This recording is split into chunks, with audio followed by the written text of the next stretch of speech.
Okay, there we go. We are live. Considered as a therapy and something that brings mental peace to you. However, art supplies at this time are not easily accessible. So the question is, should art supplies and stationery be categorized as an essential commodity so it's available to everybody right now at home when they need it? So this is the reason we wanted to get together today and discuss these things with our industry panel. And I would like to right away start and introduce our panel, starting with Partho Chakrabarti, who is the Managing Director of Faber-Castell India for 3+ years. Faber-Castell is a German stationery company that was established in 1761, so a few pandemics ago. It's one of the oldest industrial companies in the world and known as the world's leading manufacturer of wood-cased pencils with a varied range of products for writing, drawing, and creative designers. Welcome, Partho. Thank you. Next, we have Mr. Piyush Arora, who is the CEO and Managing Director of Art Brush Industries, which specializes in creating the highest quality painting brushes in all possible ranges and since 1962. Art Brush Industries is also the leading distributor of the brand Aurora painting brushes and art pavilion products all across India. Welcome, Piyush. Thank you. Our next panel member is Shilpa Mascara, who is the Director of Creative Hands. Her company started more than a decade ago by Mr. Pankaj Mascara, founder and CEO of the company. Besides being the importers of some well-known brands like Fabriano, Sennelier, Cretacolor, Montana Colors, etc. in India, their in-house brand Brustro is a very popular choice amongst the artists in the country. Welcome, Shilpa. Thank you so much. Finally among us is Vinita Barea, who is a self-taught artist based in Pune and goes by the handle That Crazy Doodler on Instagram and Facebook. She dabbles in a lot of mediums and also loves to doodle and draw mandalas. Art for her is the rhythm to the chaos called life and is something she looks forward to practicing every day. Welcome, Vinita. Thank you, and good morning, everyone. So, well, indeed, quite a dynamic panel, as I say, and before we begin, we have a few basic instructions for the attendees. So, all participants will be on mute during this session. The attendees, as attendees, you can start introducing yourselves in the chat section. We've already seen a lot of people do that this morning. And we will also have, during the session, the opportunity to answer questions to the audience, to the panelists. Your questions, I would kindly ask you to post in the Q&A section at the bottom of your screen. So you have the chat section as well as the Q&A section. Within the Q&A, please only ask questions, and anything else, please write it in the chat section. We also want to get our audience more involved in this session today, so we will have a few polling questions that are popping up during the session. These polling questions will be displayed for about 10-15 seconds. So to all our attendees, if you would like to participate, simply click on your answer and we'll display the results right away. And that will give us a bit of more insights into what our attendees are thinking. And I'd like to start with the first polling question for today, which is a question on your business profile.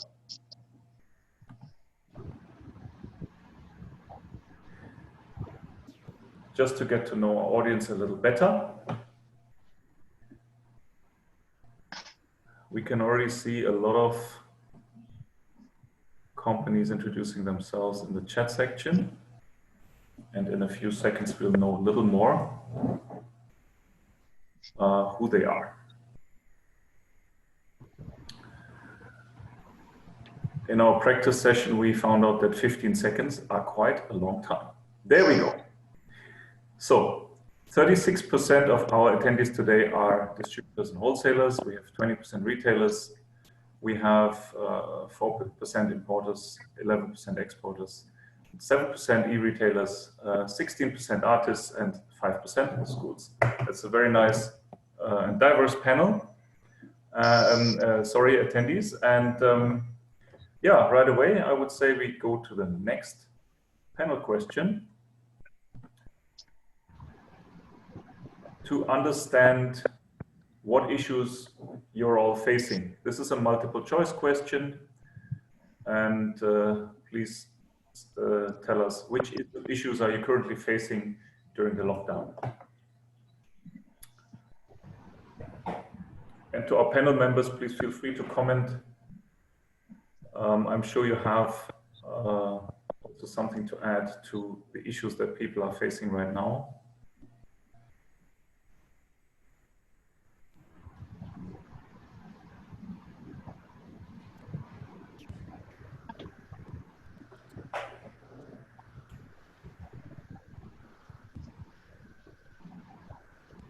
So let's take a look at the results. Of course, no surprise, cash flow is the number one. But we see quite a lot of other issues also popping up. Sales and lack of demand, but also in the supply chain, availability of staff. So pretty much across the board, delivery is also an issue. And the lack of face-to-face interaction with the client. Well, Michael, I think from an end user perspective, there's no lack of demand, but I think it's more of a problem of getting the materials delivered currently, considering the lockdown situation. That's a fair point, yes. I think that's right. There's no lack of demand from the end user side, but how to get it to the end user, I think that is the issue right now. Yeah. Good. Moving on. It's great to see that we already have 311 participants with us, and there's still more flowing in. So once again, a very warm welcome to everyone who just joined. And I would like to start the discussion by understanding from Parto what you think has been the impact of COVID-19 on the stationery industry, and also what is going to be the way forward. Parto, over to you. Thank you, Michael. I think, good morning, everyone. And the way I would like to answer that question is break it up into the immediate, the medium-term impact, and the long-term impact. So let me start with the long-term impact, because I just saw the panelists' answers, the responses, and obviously cash flow and demand, those are there. So I think everyone will agree with me. And when I talk about long-term, I'm talking about 12 to 18 months away from today. The long-term impact is that the health of the stationery and art material industry will be intact, as healthy as it was, if not better. Okay, we should feel good about that, because there are plenty of industries which will never be the same again. But for our industry, there's two drivers, which is education and creativity. That is always going to be there. Okay.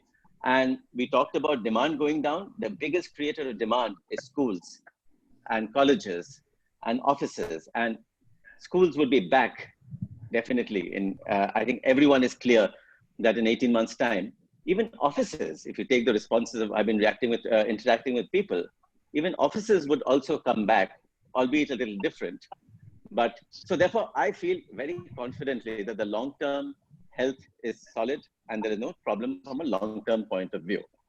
And we're talking about 18 months from now. The question is, what to do 18 months time? So we come to the next one, which is 12 to 18 months period, which I call the medium term, which is what we really have to negotiate. You know, let's talk about schools. Even today, one of the things which is coming out very, very clear is that this digital schooling is not working. It is I think everyone understands, especially for children below the age of 14, there is a need to attend schools.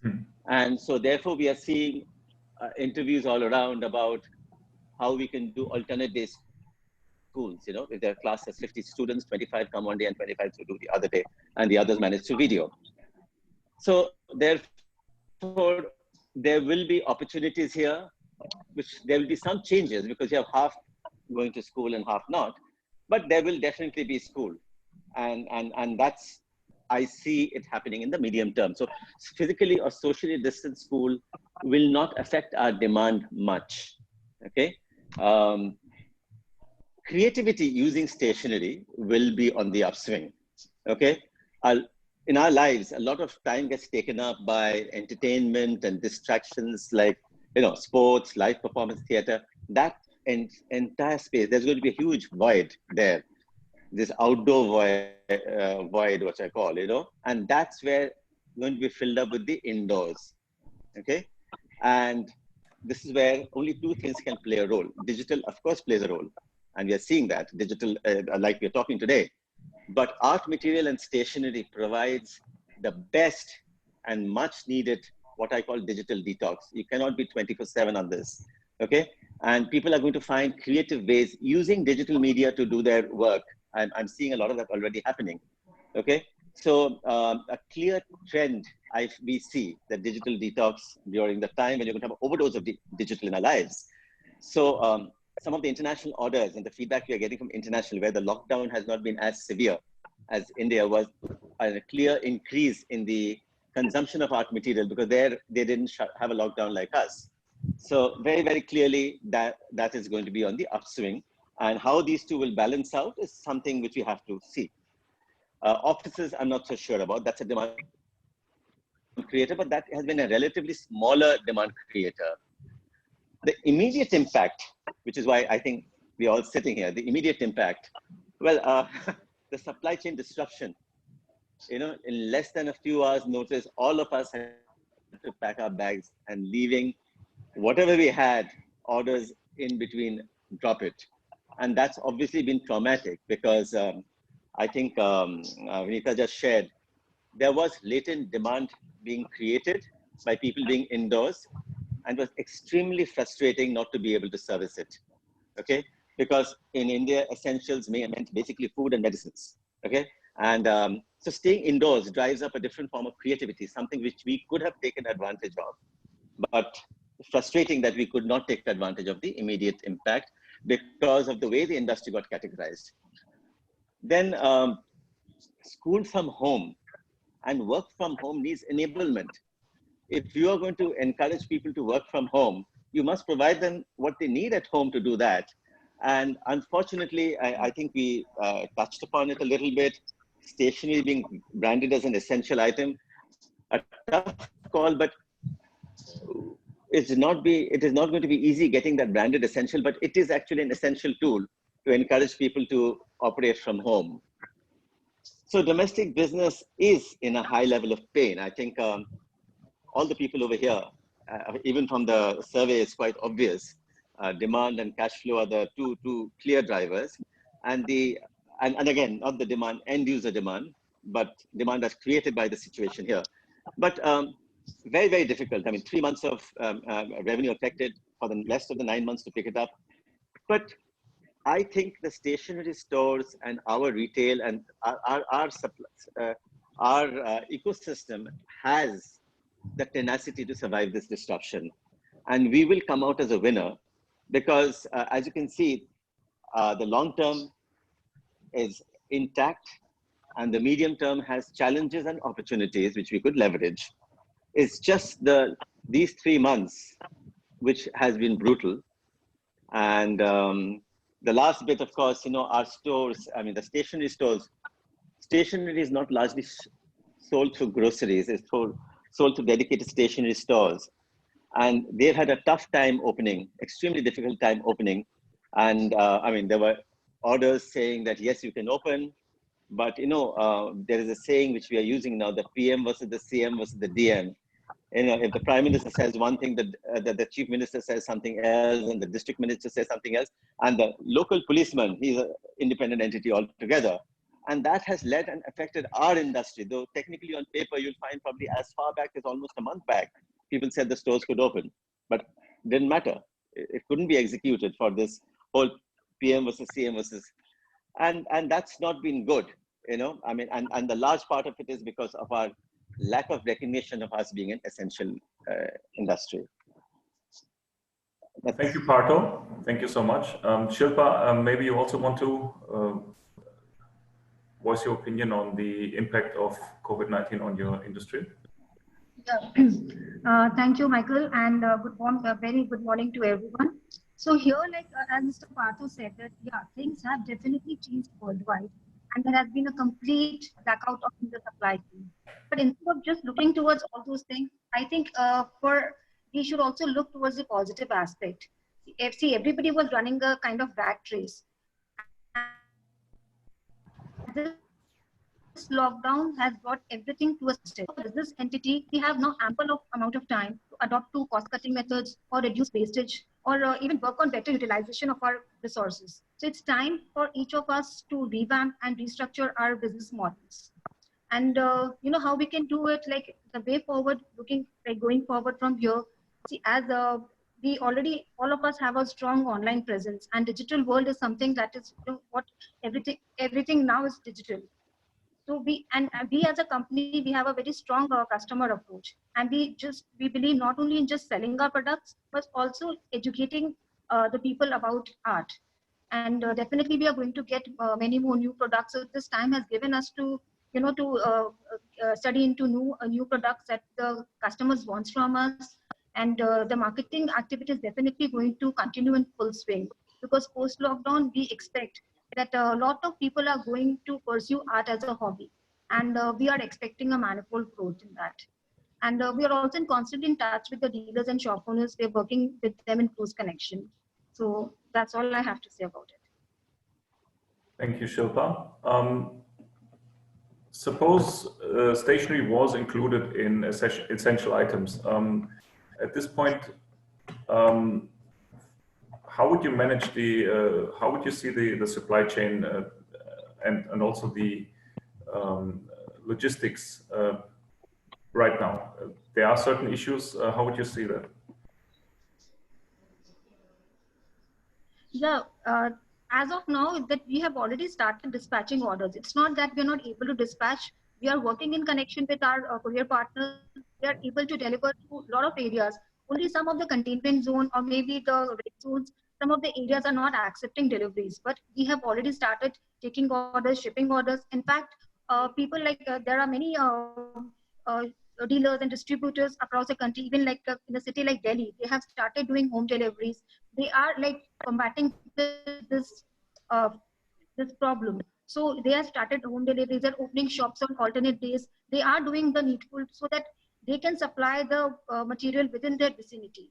And from our end, whatever we can do, like to collect orders, to do the packaging and everything. So we have our team at the warehouse who are staying there. Like they have been there for the entire so many days because we have facilities for them. So they have been working diligently, and they are actually, you know, taking orders, doing the all the things that are required to ship the orders.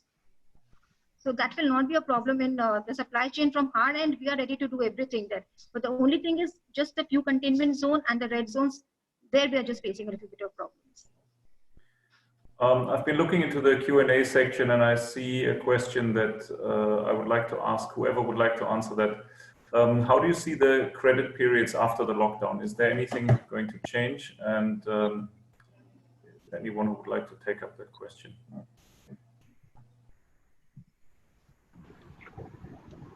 Partho? Yeah. Well, obviously, the one thing that's happening, what we are seeing, is that everybody is asking for a longer credit period. You know, I would, but I think that's just a knee-jerk reaction to the cash flow problems everyone's facing. Okay. Once we start retailing, and we come back to this whole thing, our cash flow depends upon schools and offices being open, therefore creating a demand, regular demand, which involves retailing, which involves the money flowing back to the stockist, and therefore to the. So till that point of time, obviously there are going to be challenges. So I would say there will be credit-related issues, and I don't think it'll be as structured as take my 30 days and make it 45 days or something like that, because I'll be impressed if someone can really structure it 15 days more like that. But there is going to be some amount of challenges till the regular retailing begins.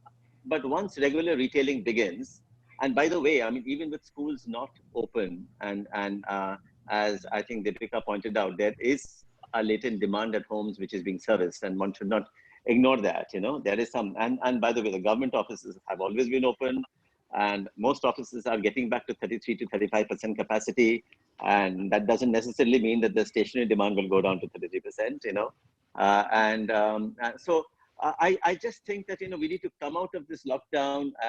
There's a lot of confusion in red, green zones, and between the red zone, which road is, further, there's too much of a mess. So till that time, there will be disruption. But once we get that rhythm going, you know, once you get the rhythm of retailing going, if demand falls, people will adjust their inventories to that level. But I don't see credit becoming a regular issue. We just need to get back to our retailing cycle, and there'll be no, that's my view. Sure. Coming to opportunities and trends that you see out of this lockdown situation, Piyush, I would like to bring you into the discussion as well. Do you see any new things that either a different kind of demand or any opportunities that you can make out from this lockdown? Yes, definitely. I would like to address some opportunities, you know, which will be which will be there in the stationery industry, or rather, I should say, in almost all the industries and the manufacturing sector. You know, this is the biggest time for Indian businesses to put up their hands and, you know, start thinking about the exports. Start thinking about the exports. Start reading about the exports, and, you know, start talking about the exports, getting the knowledge of the exports. As soon as the market opens, we will be able to export as much as we can, as much as we manufacture and as much as we have here. You know, there are generally three reasons behind this thing. You know, the first thing is, you know, people are scared about China, so, you know, everybody is looking for an alternative. So you know, they are looking for people who can supply them goods with, you know, competitive prices. And the second thing, what I'm seeing is, you know, world has realized the, you know, not to rely on a one country for all the goods. So definitely, it will give a very big push to an Indian businesses, you know, especially the manufacturing sector, and looking into the exports. And since we have a lot of youth in the country, so we can definitely put our hands in, we can help the world in that sense. And I think the last thing is, the, you know, the European countries also get very badly hit, or they are fractured. So they are literally, you know, so they're literally deployed. So the demand is huge in those countries, and, you know, if we can put up our hands, we can definitely look into that aspect. So I think that addresses also the question of Renuka. She was asking on the impact of demand of Make in India, and you've just answered that question. Vinita, are you seeing any trends that you've just noticed maybe recently since the lockdown? Any trends that you see that are coming up right now that you haven't noticed before? Yeah, definitely a lot more, having a lot more time at hand. People are going back to creativity. So I feel you'll see a lot of hobby artists emerge from this situation, which will hopefully build up on the demand later on when we return to some kind of normalcy. So people discovering something within themselves that they didn't even know.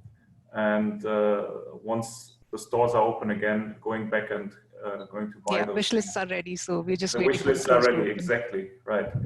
Well, I would also not be surprised if 10 years from now, one or the other artist would say that the starting point of his career or her career was COVID-19. Yeah, quite possible. Yeah, so it is true. Yeah, we are all stuck at home, and we are all trying to get away from the digital distractions and do something else. True. So, Piyush, I have one more question to you.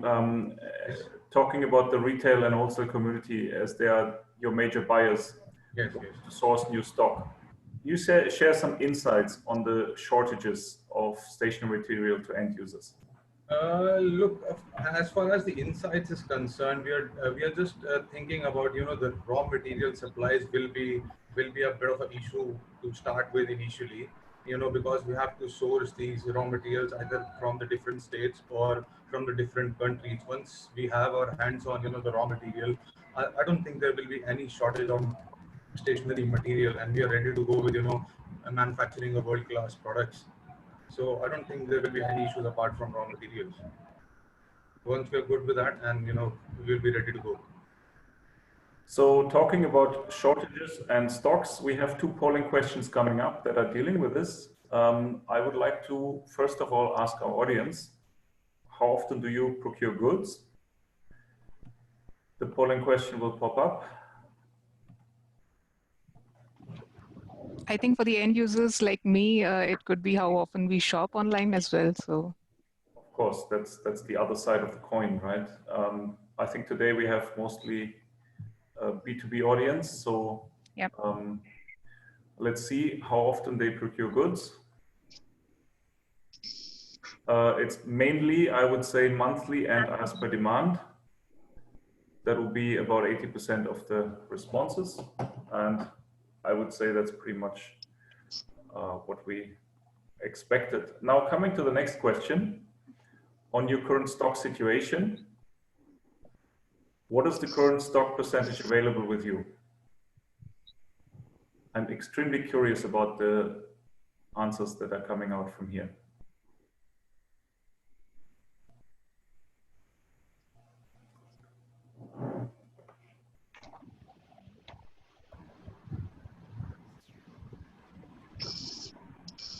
So, okay, so we pretty much have a pretty balanced view, because we have 16% of our attendees who have less than 10% in their stock. So their stocks are pretty empty. If we combine the last three, then we would have about 40, 50, 51%. Yeah. 51% are less than 50% stocked up.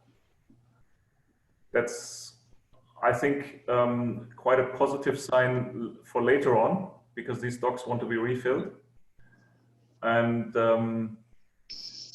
yeah, so that's the situation that we are in right now. Anyone would like to comment on that? Piyush? Yes. Can I go ahead with the first polling one? The question, which is, as how long the retailer, as per the demand, have they Yes, of course. Yes. As they have shown, as they have procured the goods as per their demand. So from a manufacturing point of view, it is very, very tough situation or a challenging situation for us to stock the goods, throughout the year. So we try to stock, every quarter, because we don't know, one can pop up with what sort of a demand, and the other retailers or other wholesaler or distributors are asking what sort of brushes or the demand they're into, what we are into. So it's very what I can say, it's very necessary for us to stock the raw material as well as the goods, to help this retailer and wholesale community. So what you're saying is more predictability would help you a great deal. Absolutely. Because you can plan better. Yes, of course. I guess that's that would be best for everybody. Pato? Yeah, I think the unique nature of this industry is the sheer number of stock keeping units. And if you go by number of colors, that makes it even more complex, because, I mean, if you have 50 shades, 100 shades, depending on the number of shades, that makes it even more complicated. And that's why it's, I think, very difficult for everyone to have, even any retailer, to have every stock fully demanded. And, it's not an easy exercise for everyone to have all stock keeping units as per demand, because the very nature of the industry means a lot of stock keeping units, and that makes it a lot more challenging to be even at 50% level. All right. Okay. Moving on. Vinita, let's go to the creative side, and we've prepared some polling questions around that. And the first one is, even though we are talking to B2B audience right now, Nonetheless, it would be interesting to know whether you have reconnected to your creative side during the lockdown through using online resources. Well, it's quite generic. I mean, yeah. I feel anybody can reconnect to the creative side. So we'll see. We'll see in a few seconds. I'm hoping for a good, good percentage of yes. Yes. 72%. Awesome. But for me, the follow-up question is much more interesting now, because yes, the question is what? What is your creative indulgence? And now we'll have a look at that.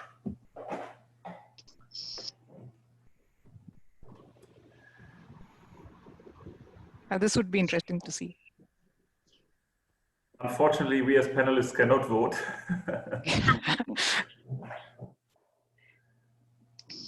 Otherwise, oh, this is a multiple choice question, by the way. So we'll have a look at the result in a second.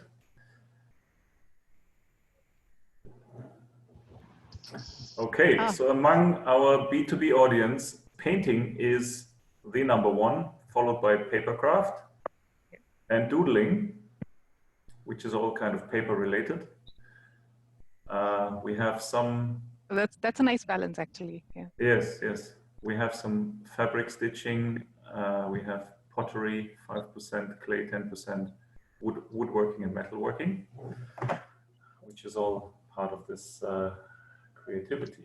But the majority goes to paper. Even for doodling, you need papers. Absolutely, so yes. Yeah, doodling and painting as well, for that matter. Yeah. Painting as well. So papers takes the major share. So Vinita, as an artist, we would like to know how the lockdown is contributing to creativity, and from your perspective, how it will enhance the business in the long run. Okay, so I feel we have a lot more time at hand, despite the extra chores that we have to do right now. I feel a lot of people are connecting back to their dormant creative side. Maybe they were always creative, but for some reason, like due to life happened, and then they got busy, and then that side became dormant. So a lot of people are returning to creativity, and then a lot of people are taking it up as a hobby, any form of art, that for that matter. So this will, I feel, create demand later on as well. And the age group is also something which is quite interesting. So I held a doodle session some time back, and the age group that joined was from 6 years to 68. So that's quite a varied age group to join for a session. So I feel this would enhance the demand later on as well, because people would like to build up on what they learned during these sessions. Right. And now that we are all at home, and of course people have worries and so on, could you also talk about art as a therapy and something that brings to you mental peace?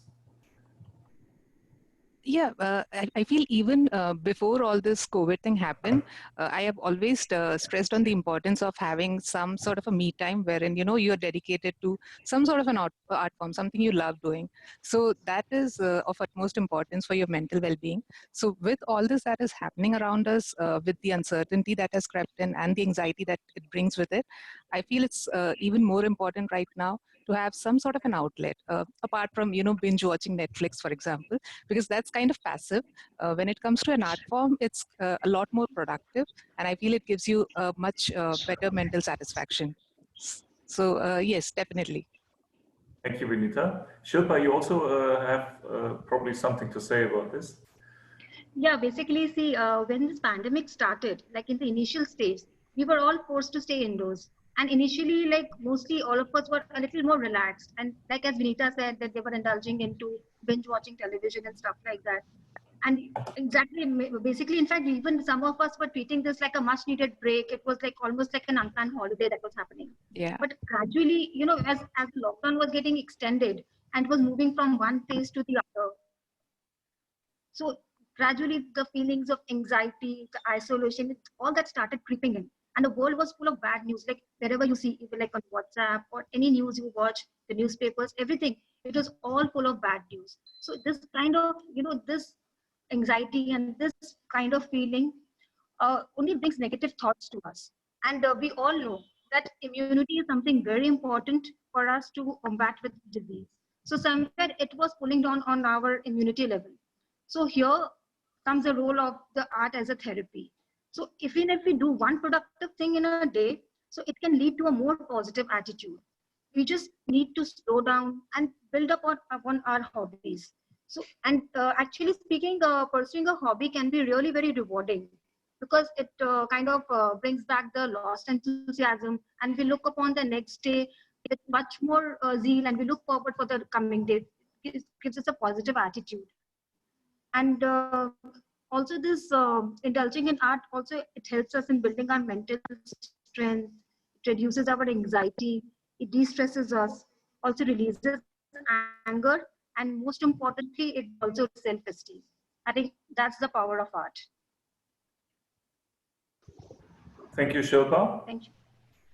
I'm going into the Q&A section, and there's one question in particular that I think a lot of people would like to have a comment on, and you can take turns on the answer if you would like. The question is from Vipul Gala, and the question is whether the e-market will affect the business of wholesaler and retailers in stationery and art material. Anyone would like to take this up? Harto? Yeah, look, in any case, the e-market was gradually creeping upwards. Okay, so I mean, if you look at it, e-market was say 1% of your business. 2 years ago, it would have been 3 or 4%, and moving upwards. So that was happening. I do not think that e-market, there will be a slight uptrend, but the role of the stationery outlet is firmly established here. There is pretty much in most of urban India, one stationery store per area, and I don't see that role getting replaced very easily. Yes, e-market, I mean, their focus is much more on the grocery and other items. There are a couple of reasons for this. One is, of course, when something is available just down the lane, why would you actually, place an order, wait for it to come 4 days later? It just doesn't make sense. Also, I don't think the e-market is as geared to schools, the needs of schools as of now, as compared to the local stationery stores and school bookstores and things. So, so I believe that, yes, e-market will creep up, but no dramatic thing as this whole delivery aspect gets clear from our mind. And by the way, I mean, even the deliveries which happen from your local stores, see what's happening today is that the Amazons of the world are delivering and keeping your product outside of the gate of your building. That can be done by your local store. I mean, that's nothing unique which Amazon is offering, Once your local store is allowed to operate, one telephone call to him, he'll just bring it and drop it outside your house. So there is nothing phenomenal which e-markets are offering, okay? Yes, so Shilpa? That's my view. Quick question in between. Who of you is actually offering, who's selling online? Yeah, we are selling online and offline both. Okay. Yeah. Please go ahead, Shilpa. Yeah, so what I was saying that actually e-market, definitely the trend is going to change, consumer behavior is going to change. They are going to, but then it can happen in two ways. Either they do bulk buying, or they change from online to offline or offline to online. Anything can happen. But one predominant thing here is artists, they love to see the products before they buy. They are so passionate about it. Even if they're buying any kind of paper or a brush or a paint, they want to see the real colors right in front of their eyes. That kind, buying like that brings a kind of satisfaction to them. It's very important for them, most of them. I mean, the serious artists, especially, unless they don't see the product, it's very difficult for them to buy online. So we have a lot of customers who buy a lot from us. Maybe they are ordering online now because they exactly know what product they're going to get. But for the first time when they want to buy, they always want to feel the product. Even for a paper, they want to touch and feel it. So it's like that. So it is not going to affect so much. Vinita, you were smiling. I think that's something you wanted to talk about. I was just saying that, the e-market trend from an end user perspective, it's more about convenience because, you're sitting at home, you can browse through 1,000 things, you can spend like 2 hours just staring at things and buying. But then the joy of going to a stationery store and, being around all those things is simply different. So I don't think that's going anywhere. People will definitely go to stationery stores as well. And like Mr. Patho said, there is always one store in every area which is predominantly catering to all the artist needs. So that's that's not going anywhere. People might tend to buy a lot more through e-stores for some time because of all the restrictions that are being imposed. But even in areas like most of the areas, we are able to, Dunzo. It's like, you can just place an order to the local store, and they'll be able to give you a pickup delivery kind of thing. So I think that's there. And once the stationery stores open up, most of the addicts would be going straight back. It's that the joy of going to the stationery stores is not going anywhere. Yes, Piyush, please. Yes, I would like to add a few to all the panelists that the e-commerce will definitely play a role where the art supplies are very difficult to find. For example, in the remote areas, especially in the remote areas where there are no good art supply stores, that is the area where e-commerce will spike up. So, is it more expensive for you to sell online from the perspective of a manufacturer or retailer? Not really. I don't think so. That it's almost all the same. Okay. Right. Moving on. I'm looking at the questions again. There is one question around how do you think customized stationery merchandise will be affected in terms of demand, supply, and pricing?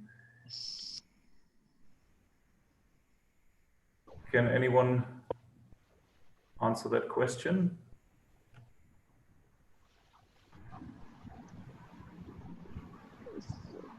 I can take a try. I think if we just go to the responses which we got, the issue is right now getting the demand back on track, and I don't think that will be a problem. I think most of these questions are linked to the 12 to 18 month period. A direct driver of this, as I said, is the schools, and if the schools reopen, then that opens up opportunities. I believe that the hit which the industry has got, losing 3 months of revenue is it's pretty serious, and that impact will probably make people a little more conservative on the discounts they would have run, or I think they may not. I do believe that pricing may go up marginally, simply in terms of lower discounts and things, simply because everyone, even the very, very big players, they will all have everyone will have lost 3 months of potential revenue. I mean, at the end of the day, people didn't use it for 3 months, Yes. Let's see. We've discussed the overall market situation. Okay, here's another question I'd like to put out to you. How do you think sales team fill the gap, which was earlier filled by sales representatives visiting retailers directly, which will now not be possible for a while? Are you working with sales reps? And if yes, then what would be the solution? Look, we work with sales, people who go to the stores and that kind of sales people. And obviously, we don't want anyone to take any kind of risks. It'll be a huge setback if somebody were to contract infection. So what we do basically is assess whether the stores are open.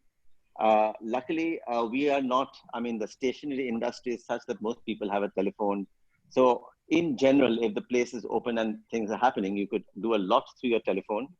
Traveling independently in your transport, having an independent transport will make you a lot more, those people can actually afford to step out.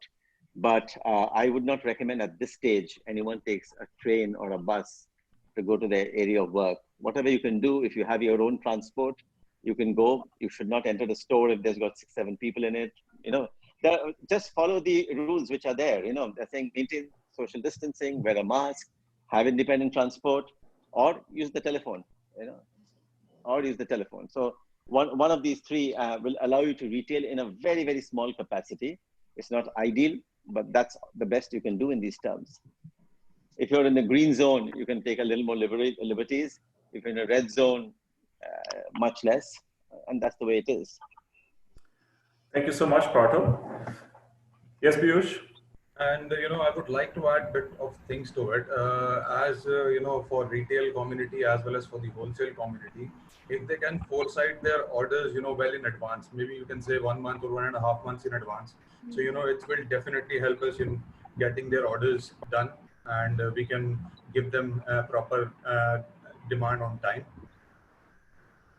As sales as face-to-face sales are not at all possible at this point of time. Meeting is not possible. So for a while, so this is my suggestion to all the retail and wholesale community. Right. So at the moment, to make it easier for you to plan ahead with your production, yeah, obviously. Thank you, all of you. I would like to offer you a little summary of our session today. What I hear clearly from Pato is that there's short-term pain, medium-term uncertainty, and long-term gain for our industry. As we've learned from Vinita, that boredom and being at home can be a huge boost to your creativity, and many new artists are going to be born out of this. From Piyush, we learned that it is important to plan ahead, so that the manufacturers can deliver and process your orders. And so, Shilpa, do you have any final words from your end? No, I think the stationery industry and the art industry is going to thrive in the long run, and actually we are not we have a very positive aspect about it, and we look up on it as a very challenging thing and come back with double the zeal that we are working now. Thank you, Vinita. Yep, I feel in the long run, eventually the demand is going to come back. Like even if the schools and offices continue to work from home, they'll still need the stationeries.